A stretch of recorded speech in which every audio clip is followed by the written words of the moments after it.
एसएफआयच्या राज्य अधिवेशनाला विद्यार्थ्यांनी भरली सरकार विरोधी हुंकार. जाहीर सभेतून विद्यार्थ्यांचे मांडले प्रश्न. नांदगाव खंडेश्वर प्रतिनिधी सागर संवाद अखेर. देशातील सर्वात मोठ्या विद्यार्थी संघटनेपैकी एक असणारी एसएफआयचे राज्य अधिवेशन अमरावती जिल्ह्यातील नांदगाव खंडेश्वर येथे सुरू आहे. अधिवेशनाच्या पहिल्या दिवशी नांदगाव खंडेश्वर शहरामध्ये जाहीर सभेचं आयोजन करण्यात आलं.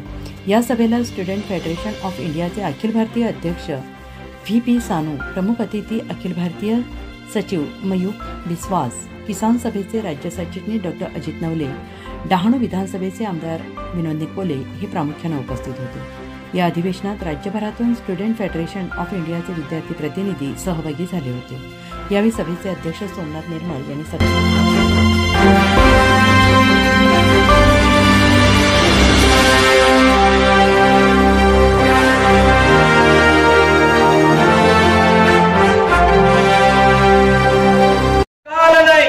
लड़का क्यों नहीं आया, शाम तक बाप शोधायला जातो, रानात जातो आणि काय चित्र दिसतं त्याला हे मराठवाड्याचं मी सांगू राहिलो, शेजारच्या जिल्ह्याचं सांगू राहिलो, नांदेड जिल्ह्याची गोष्ट सांगू राहिलो.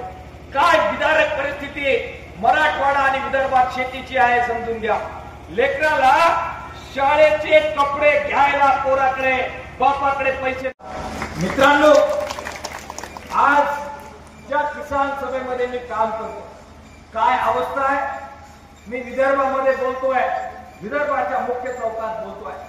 आज विदर्भ म्हटलं की देशामध्ये सर्वात जास्त शेतकऱ्यांच्या आत्महत्या जर कुठे होत असतील तर दुर्दैवानं मराठवाड्याच्या वर आज आपल्याला विदर्भाचं नाव घ्यावं लागतं. शेतकरी आत्महत्या करताय, शेतीचं संकट वाढतंय म्हणून आत्महत्या करताय. शेजारचा मराठवाडा, तिथे परवा दिवशी आपण सभा घेतली आणि तुमचे रोहिदास त्या सभेमध्ये होते, तुमच्या काही भगिनी सभेमध्ये होत्या. आम्ही महाराष्ट्रभरातून जमलो. काय सांगत होते शेतकरी कार्यकर्ते. 3 महिन्यापूर्वी साठी मयूख विश्वामधली बातमी. एक विद्यार्थी शाळेतून घरी येतो, संध्याकाळची वेळ, शाम का समय,